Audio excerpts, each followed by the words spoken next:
News articles that I thought were interesting. Probably this is the most interesting one. The San Francisco Chronicle has an article about what's going on at the college, which is really quite informative. I only heard rumors here and there. We had a new, but it's really pretty well explained here. We had a new chancellor, David something, that came in a few years ago, and he was going to fix the college's finances, and apparently he did. He made a plan to actually fix the budget, which has been out of balance for 25 years.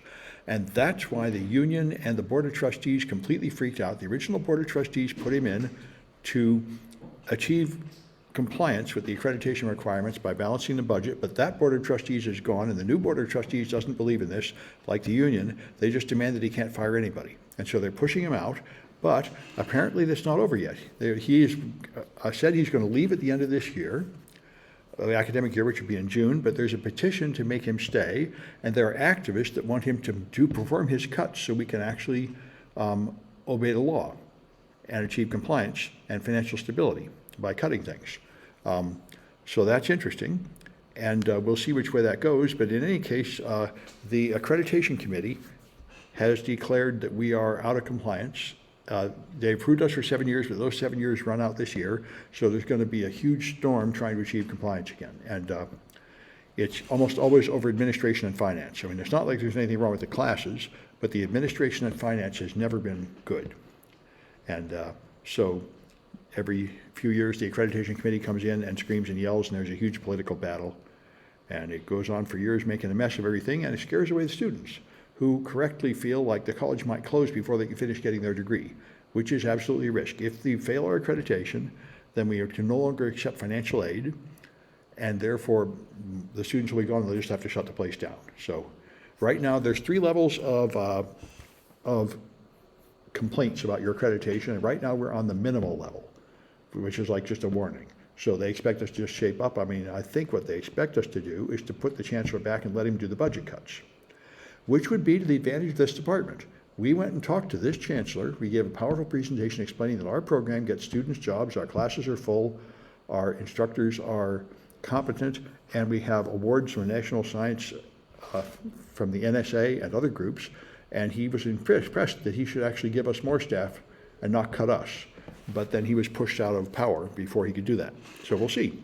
If they actually go that way, then it would be to our benefit, but history has shown that the college usually does not accept any cuts. They just demand that you spend money whether it exists or not, and then they demand more money from the state. And they're able to use political pressure to get that money barely and hang on, limping ahead. But the accreditation committee doesn't like it. So we'll see what comes of it all. But you will certainly hear a lot more about it. And if you're just taking individual classes to learn a skill for like an industry certification or something, it won't matter to you. But if you're actually trying to get like a 2-year degree, then you'll have to follow this more carefully. And this is the kind of thing that troubles students, because right now it's just the beginning of a process that'll be years long. So I don't think any student currently now on track would be derailed, but you'll want to follow it and see what's happening. Let me take a look at the Twitch comments. I see there are some. Somewhere down here is Twitch. There we go.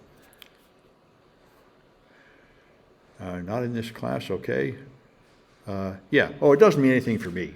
I mean, they can't, when they lay me off, it'll be the last 3 guys in a row, but I got a lot of seniority around here. But it does probably mean that we will have cuts and irritating things like that, which is why I'm teaching unofficial classes now. So the cows just carry on, from my point of view, pretty much as before. But, all right.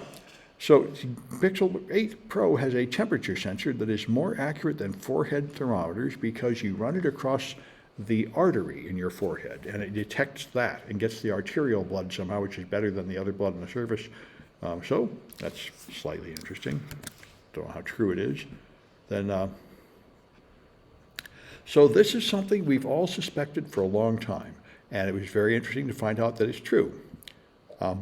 So as you probably know, every app in your phone tracks everything you do. The Papa John's app knows everywhere you go. They know what other restaurants you go to, and they publish the information and things like that. So you're being tracked by commercial entities in America to an unbelievable extent. Google reads your emails, they read your private messages, they train AIs on them. You have no privacy at all in America against commercial entities, but you do have privacy against the government because of the Fourth Amendment.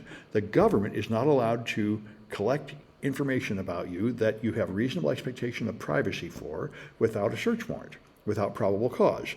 So this leads to the interesting question, can they purchase the commercial tracking data which all the commercial companies have for sale? Do you have a reasonable expectation of privacy there? No one has known, but it's been kind of an open suspicion that they probably are spying it. Apparently the NSA is buying it, which raises other issues because the NSA is not supposed to be spying on Americans, just foreigners.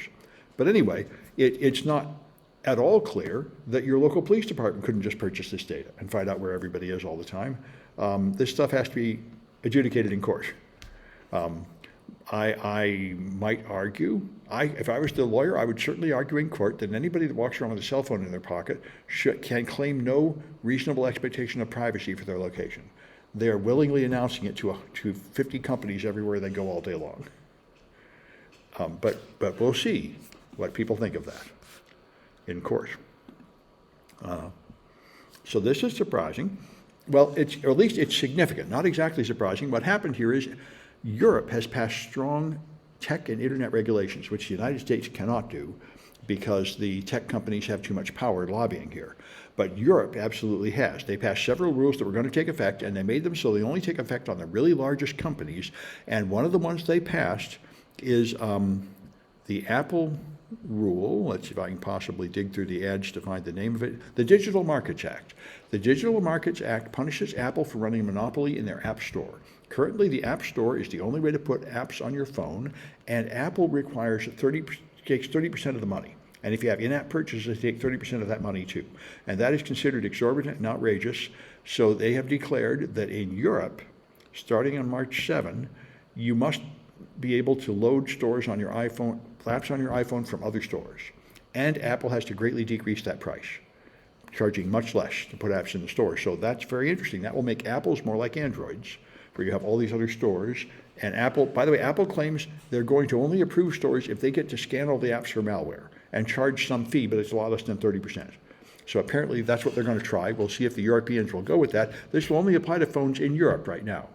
But from past experience, once an internet rule applies in Europe, pretty soon they just apply it everywhere. So it's very significant, a huge step, a huge change in the way Apple works to have third-party stores available to sideload apps. So we'll see what comes of that. Another question is why Apple has billions of dollars in cash just sitting, if not trillions. Oh yes, no, Apple was the richest company in the world until Microsoft just surpassed them, and they were richer than the entire U.S. government at one point. They have so much cash they can't even figure out what to do with it.